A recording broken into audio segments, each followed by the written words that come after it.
Hey guys, welcome back on our video with Linksy. Hey, and how are we doing? So yesterday we spoke about Tyrion for 2 minutes, and I thought, you know what, it would be best to actually cover the first 5 turns of Tyrion, how to capture the region of Dane, and just general builds with Tyrion in the early game.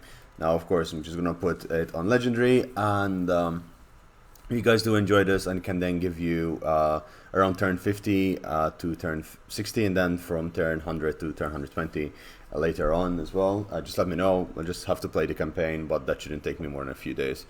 And yeah, let's just get started.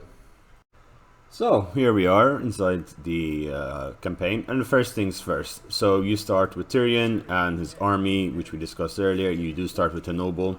Now, some people like to re-roll the nobles a few times because you can get really, really good trades. And having something like, I think, a mullion at the start of the campaign just gives you that little extra edge. Now, if you have time and you want to re-roll a few turns, it's worth checking that out. And you also start with Lothern, which is a capital, so you don't really need to build walls. So every time you upgrade the settlement, what you call it, the capital building of the region, it just becomes better and better, and it gives you a lot more troops, so that kind of cuts down on expenses for a bit. You do need to defeat the Cult of Excess, right? But you cannot really do it on turn 1, so what I would really suggest is just recruit 3 archers and just bring this guy over here, and hopefully we're not having bad luck where he gets a critical failure and he gets a success. Yeah, I already recorded this and I got a critical failure. So the first things you want to get is either secure influence if you want this to become your influence generator, or else you can go down the path up here. But honestly, I would really just suggest secure influence. You can then put him inside the army when you fight, pull him out, and just, you know, collect as much influence as possible. Influence is going to be really important as it is your secondary resource, and you can use it for a variety of things. So you can use it to recruit your heroes, and you can use it to recruit your lords. The more influence you spend, the better the lords are, and the stronger they are. Another way you could use influence is intrigue at court, where you can basically buy relations with other people using your influence. With regards to research, you can't really do much, so I suggest you just get military advancements for now and advance through that. As fast as possible though, you should build an embassy, because then it gives you trade and you can start getting these, which are really good buffs. Culture advancements are also okay, but that's like turn 20-ish, you should be able to get that on. I think that is it for turn 1. We should then be able to beat this next turn. They are recruiting over on this side, so we should mostly be okay. And we should be able to assault that next turn. Just to be safe, let's move up slightly, because movement range is important in this game. And I think that's everything. We end turn, and we'll see. So at the start, it's not going to be really that much of a problem. And in terms of dealing with the local area, you might have Count Noctilus come up and just harass you a little bit around turn 10. But in the first 5 turns, you should be more than comfortable to capture the Tower Lycian, Agriel, and Shrine of Asurian. Quite. Oh. Oh. Yes, please. Yes, please. Okay.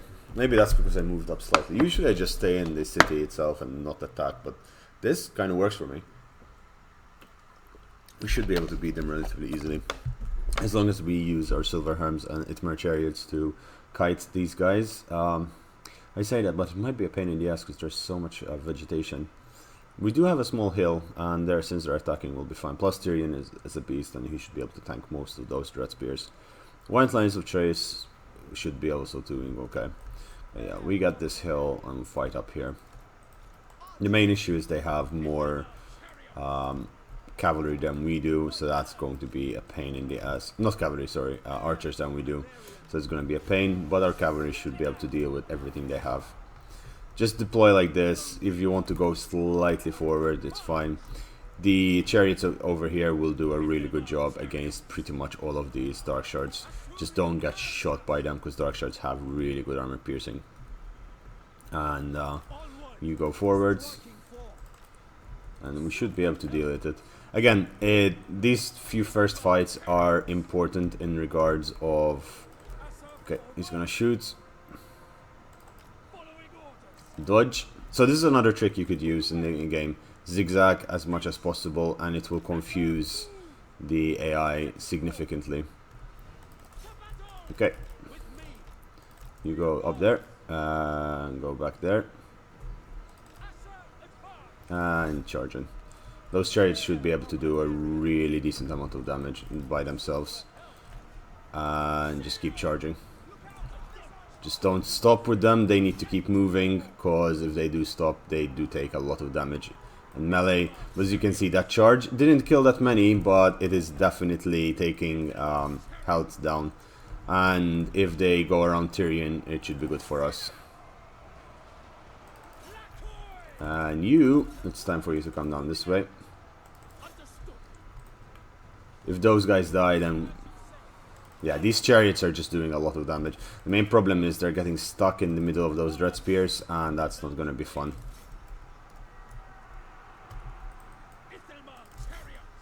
Okay, he's doing fine, as you can see. If there are any units that like stray, you can put those guys to the flank, and you'll be fine. Okay, those dark shards are going to die. Dark spears up here. So try not to lose the silver helms, because even though they're not the best of units, they are a decent tier 3 unit, and at the first 5 turns, 10 turns, you're gonna need them till you can replace the entire army with much better units. And they do really good job against missiles, as you can see. Again, if you're playing on easier difficulties other than legendary, then you're gonna be fine either way, because they're gonna do ridiculous amount of damage. Because melee buffs aren't as good on the other difficulties. So we're just keeping those units as occupied as possible, and you go in there. These guys will die, and that's fine. We should have this fight. These guys are doing their thing. Yeah, those guys are dead, and charge these guys again. As long as we chase these guys off the battlefield, we should be mostly okay. Spearmen aren't something that you should really worry too much about. You charge back there. Those guys broke. They did get Murderous Prowess, but we didn't take that much damage at all. These guys are still pretty much full health. And we are in friendly territory. No, you keep fighting there. We are in friendly territory. So we will replenish over the end turn. I don't know what happened there. Okay, get out from there. These archers do a lot of damage, and they're going to be the backbone of your army. Early game, you need just archers, as much of them as possible. Okay, just keep chasing, and you go back into there. Wheel around. These guys are dying, and I need you to shoot at him. Should do just enough damage to break them. They might retreat, so as much as possible, make sure that they don't get any of the units retreating with them. Okay, we're not doing that much damage to the Lord. Kill that and let the boy... okay, these guys, 24, they need to die. Yeah, okay. There is a unit limit, so I think this is like 10 on ultra unit size. So when they're below 10, they don't actually survive the battle. So just make sure, okay, that's fine.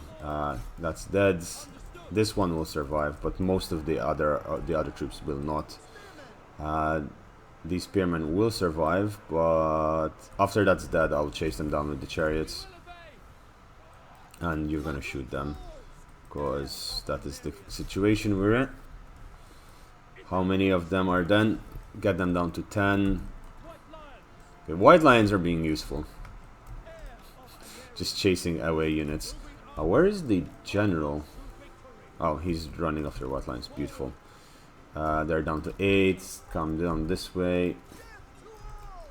Okay. You should... Yeah, those are dead as well. Just shoot them for good measure. I think we've pretty much won the fight. It's annoying we had so much vegetation, so as... Yeah, those guys are going to manage to survive, because cavalry is not... Especially these chariots They're not the best. We can kill these guys. Yeah. They broke. Or they're coming back. If they're coming back, good for us. I forgot to put you guys in guard mode. Yeah, guard mode is really important. Shoot at that guy. These guys are still running around. Okay, you go there. Probably very exhausted though. Yes, you are. Okay, these guys getting killed. So between the Summer Cherries and the Silver Hams, we've done a decent job of, you know, killing everything on the field. Tyrion as well doing a really good job. I mean, all of our units did a really good job, including White Lions doing nothing. Just not dying is good for the White Lions. Yeah, these guys might make it out, but hopefully we'll get some more damage into them. And those guys are dying as well. Yeah, as long as we get a few decent kills on this, I'm quite happy. Ooh, we might have wiped them out. We wiped them out. So let's see, how much did we wipe out of their army? We took 65 losses, and I think we wiped up 4 of their units, maybe 5 of their units. So we'll see. I have a feeling one of these might survive anyway, because AI and buffs the AI get. It's how it works, but yeah. And next turn we should be able to take their thing really easily. Okay, might have. Cult of Access. Okay, why is it taking so long to load?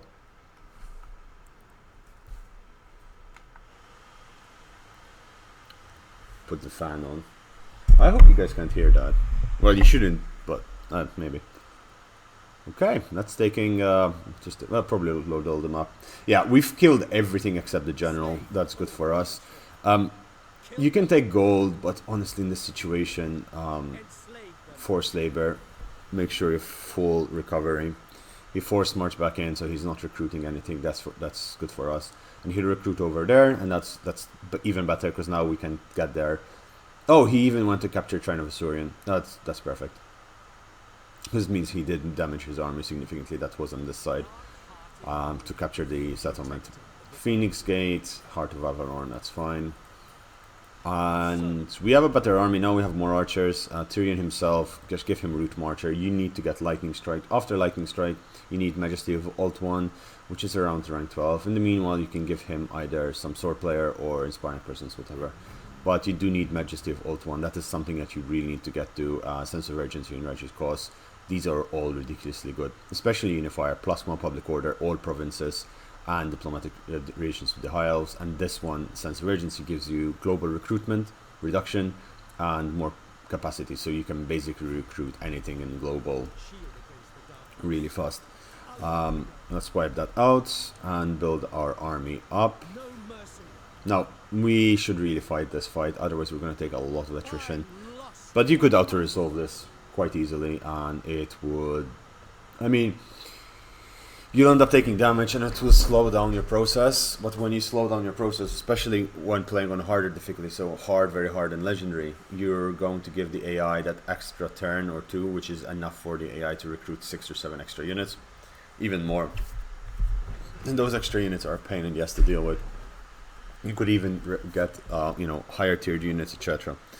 But this should be more than enough for now. Now, you could also do a cheese where you leave one settlement and you sack it every turn. So you attack it and sack it, attack it and sack it every single turn.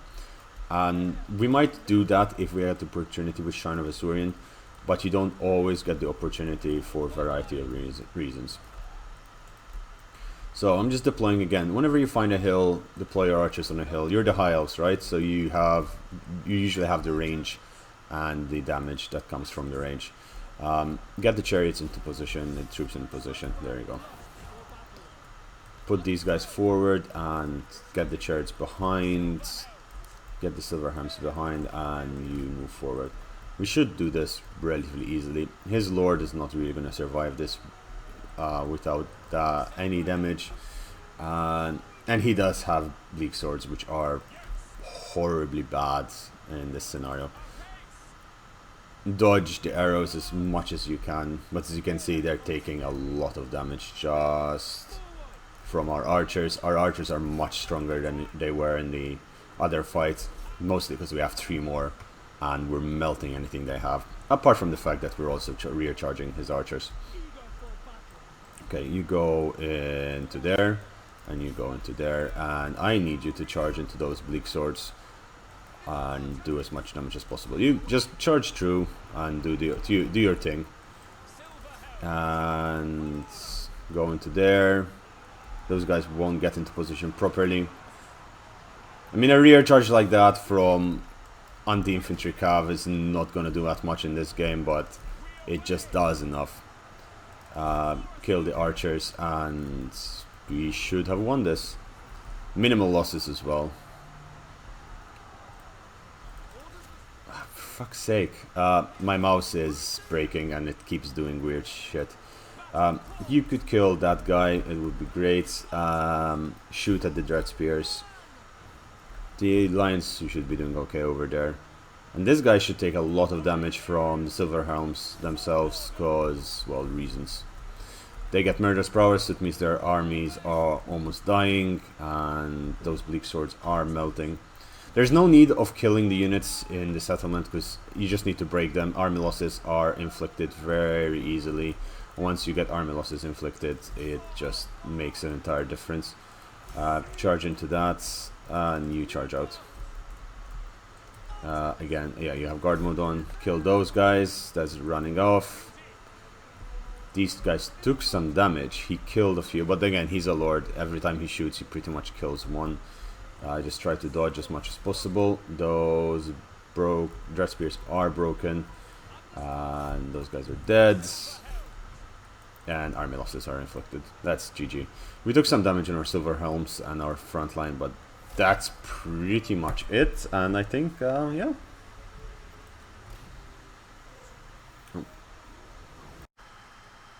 Sorry, by reflex I clicked the battle results out, but you could loot and occupy. You do get the replenishment. You could sack, but not really an idea. I'm gonna loot occupy this one. If you want to occupy it only and just keep the buildings it is, you're still only gonna get it at tier 1. You'll be very lucky to get it at tier 2.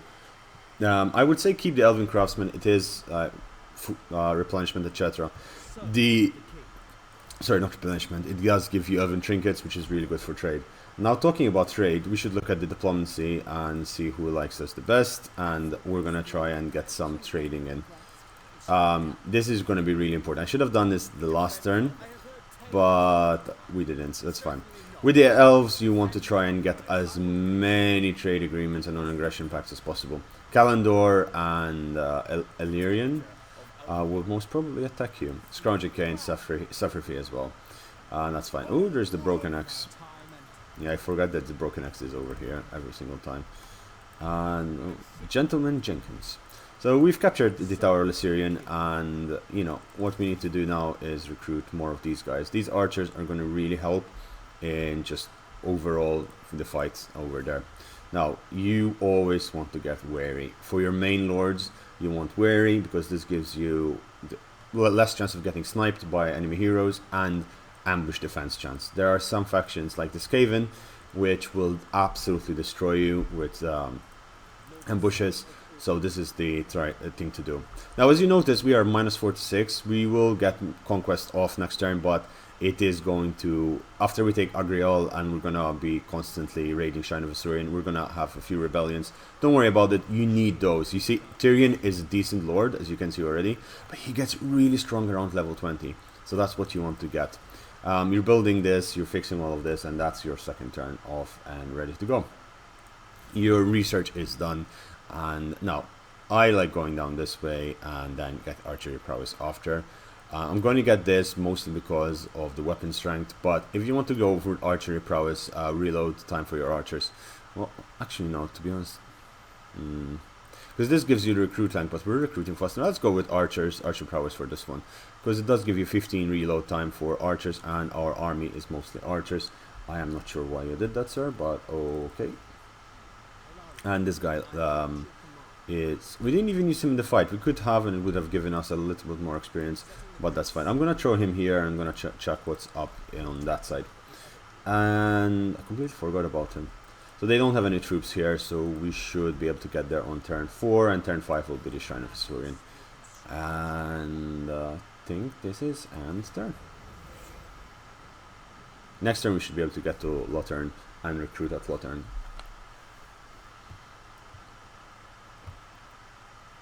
And yeah, I mean, now it's pretty much straightforward after this.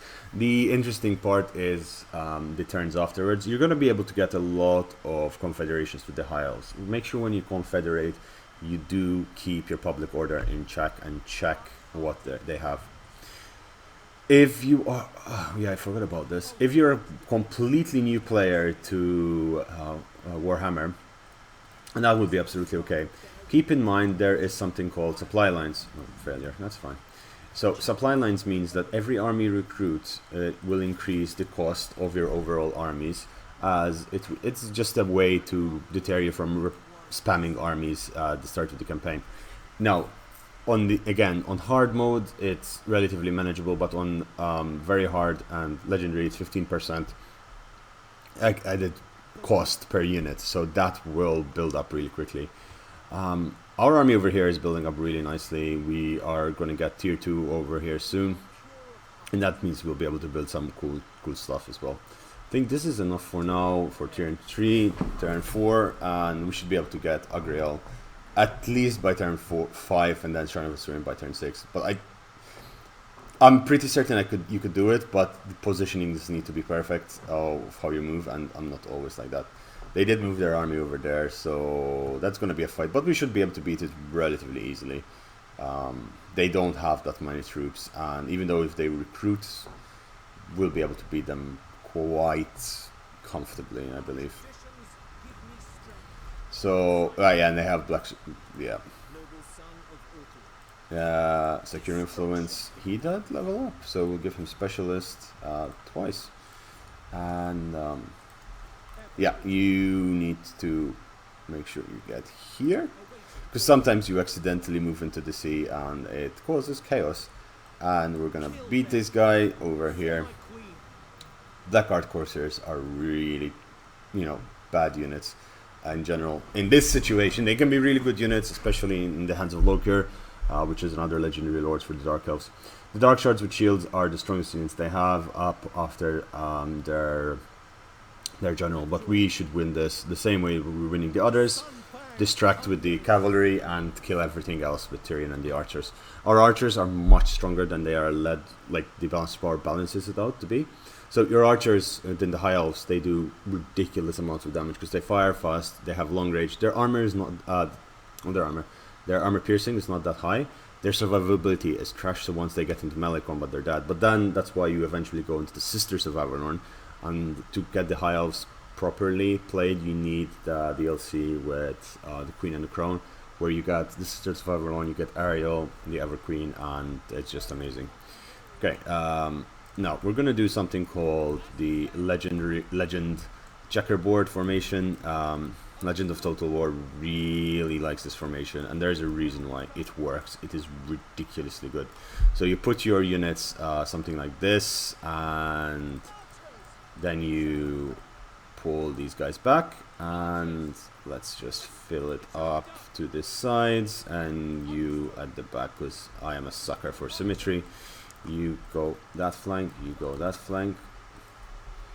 Okay, I really need to fix this mouse or buy a new one. And Tyrion in the middle. Why do you do this? So let's just talk why you do this. When you're attacking, units will end up getting stuck on the first line, and they will aggregate around these 3 units, right? That means all of the other units can still keep firing, and they will keep firing to the side. If they attack from your flank, these can easily be turned.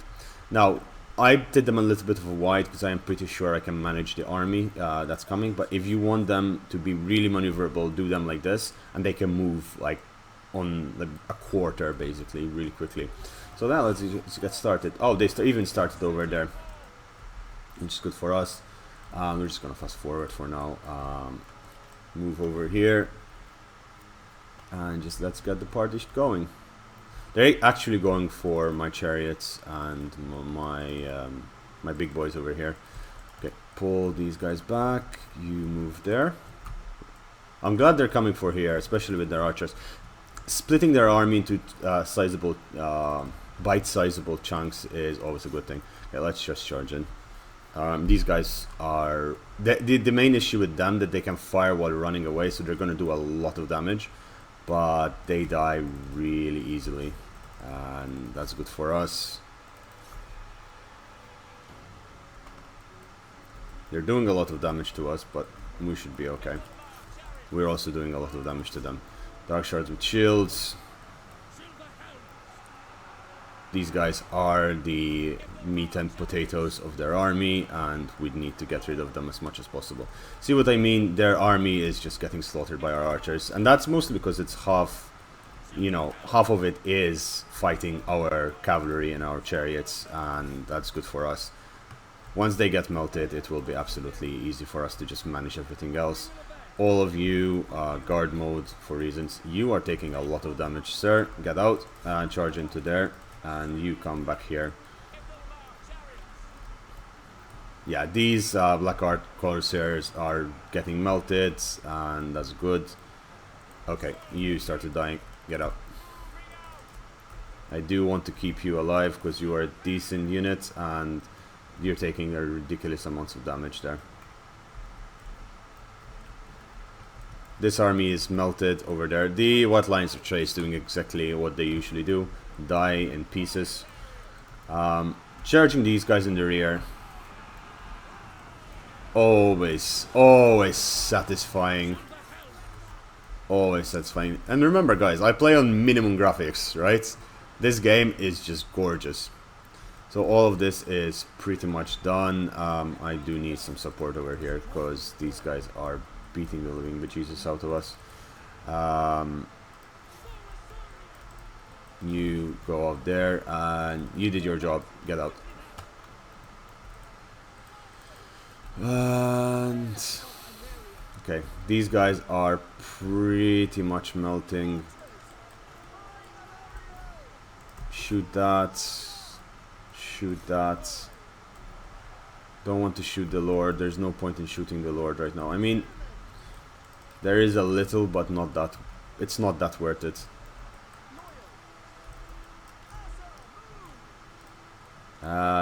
Kill them. They're facing the wrong way. We're down for 50% of our ammunition. Okay, those guys are dead. And these guys are pretty dead as well. Yeah, they're cuckoo. The rest of the army is coming up. You get over here. And get into them. Or not even, there's no point in sacrificing you. And this is what I was talking about, the checkerboard formation. The maneuverability of it, it just helps so much. Those guys aren't even taking damage. And that guy will break. Kill that.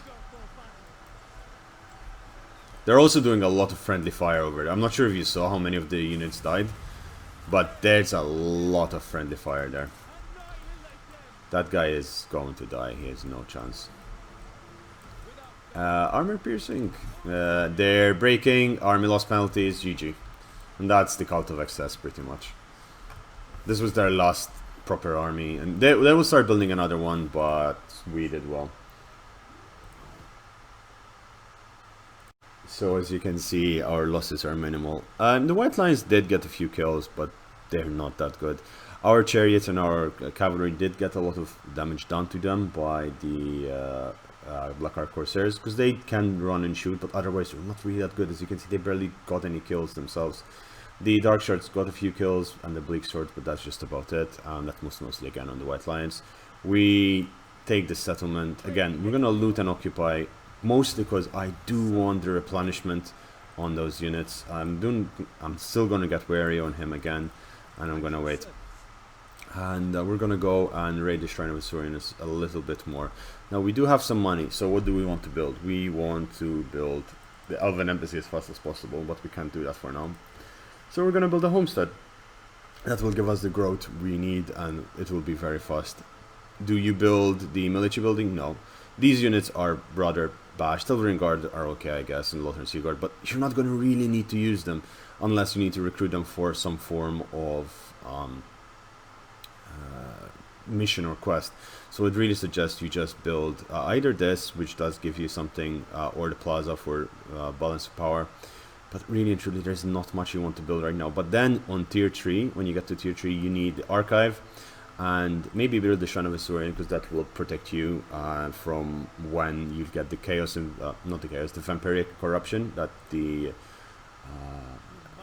Count Noctilus will get you. The other option is just to wait and just build a little bit of these. These will give you a lot of economy. I'm just going to go with the Plaza, because I would suggest that, because there will be a number of rebellions and you want to deal with them as fast as possible. You do get the militia camp to start off with. You can destroy this. For now it's not hurting anything, so that's why it's there. It's fine. Don't really need to upgrade it any further. Fix this and the port will give you a lot more. Some people will tell you that's a waste of money. I'm just, you know, I'm ambivalent about it. I'm gonna recruit one more spearman, because these guys were getting a bit overwhelmed, but otherwise we're now at 19. You put the hero in and you're gonna farm that as of next turn. There's an imminent rebellion. If you do this, no, it's still gonna rebel. There's gonna be a rebellion there as well. There's gonna be high off successionists. You should be able to wait a little bit as you maybe farm the Shrine of Isurian 2 or 3 turns. And this is going to be the end turn for the 5th turn. So what is the game plan from here on out? So you're going to farm the Shrine of Isurian. You're going to like break it 3 or 4 times. This is based on how long these guys will take to attack your settlement. You should be able to level up like 3, maybe 5 times from the Shrine of Isurian before you go take out the rebellion, which would be sieging the city of Lothern. Usually you need to start moving when they have 10 turns left on the siege, because on turn 9 or turn 8 they attack, and you don't want to lose the city of Lothern at all. That is your bread and butter, and that is what you want to use. They're going to stay here. Their army is going to be decent, semi-decent, but anything they put out is not really going to do much. Upgrade the buildings as needed and just move forward. And we should encircle and let the massacre begin. Replenish and auto-resolve. At this point, auto-resolve, it doesn't matter. We're gonna sack, and then when you sack, what you do is you go back here and rest. You get the replenishment, you do it again the turn after. Why do you do this? 1, you're bullying a faction that everyone around you hates, right? That's going to give you a lot of really good relations with every single faction around you, and that is going to be good. So let's see. With them, they like that we're at war with the Cult of Excess. Otherwise, these guys will attack you rather easily. These guys don't have any... again, same thing. Military actions against the Cult of Excess. Avalorn, did we meet them? Yep. They don't really like that for now, but that's... How did we trespass against Avalon? I have no idea. Kalendor, Tyrannoc as well. There you go. They're all kind of lukewarm about it. Now, you maybe want to do this? No? Okay, okay. Well, we'll have to kill you later on. So, you just do that, and you level up Tyrion. You get weary, then you choose whatever you want. I usually go for 1 in Iron Disciplinarian. Draft Master, Lightning Strike. You stop there, right? That is, I think, level 7 or level 8. And then after level 8, you do, if you want, go up this tree. But I usually just take Inspiring Presence, 3 Bowmaster, and maybe in Vanguard or in Strategist. Doesn't really matter. Skymaster is also a good one if you want to later on give him a Doomstack of Dragons. Eventually you'll take a Rally and Favorable Winds, which will give you a lot of weapon damage with missiles, which is going to be the core of your army. After you do that, Majesty of Alt 1, as we said, take these 3 and you're going to be fine. I usually go where is it? Yeah, Dedication to Isha, which gives you better damage and casualty replenishment rate, which is fantastic. But you could also, again, look into them. Doesn't make much difference. You might look at the Bloodline of Venerian and go, oh, this is so cool. Oh, so much damage. This will give you -4 public order everywhere you are, basically, and all provinces as well. So even though it makes him a god in battle, you're gonna have so many battles, you're gonna get sick and tired of this. This is turn 5. You have 20 full stack of units that pretty much will melt anything for the next 15 to 30 turns, and you're generally going to be doing okay. Just keep building slowly. Eventually do capture the Shrine of Tyrion. Do look at these quests, but don't really chase them that fast. Take your time and you're going to be fine. Guys, I hope you enjoyed this video. If you did, please leave a thumbs up. If you want me to continue making these videos, let me know. Subscribe to the channel, because it does help and it gives me an indication if you liked something or you hate it. If you do hate it, just give a thumbs down, that's fine. What I would ask you is 2 things. Which Legendary Lord do you want me to do next? And do you want me to do the mid-game guide for Lothern, for Tyrion? And if so, just let me know. And let's say if 15 people drop a like on this video, well, let's do 10. 10 people drop a like on this video, and some people just message me about it, I will do that turn 50, and I'll show you and I'll explain the process, and I'll try shorten it in a 30-minute video. Anyway guys, thanks for watching. I hope you have a lovely Saturday or Sunday or Monday, wherever you are, whatever you're watching. Even the rest of the week is great, but you know. And take care guys, bye. Da, da, da, da, da, da, da. Say goodbye, Simba. Bye.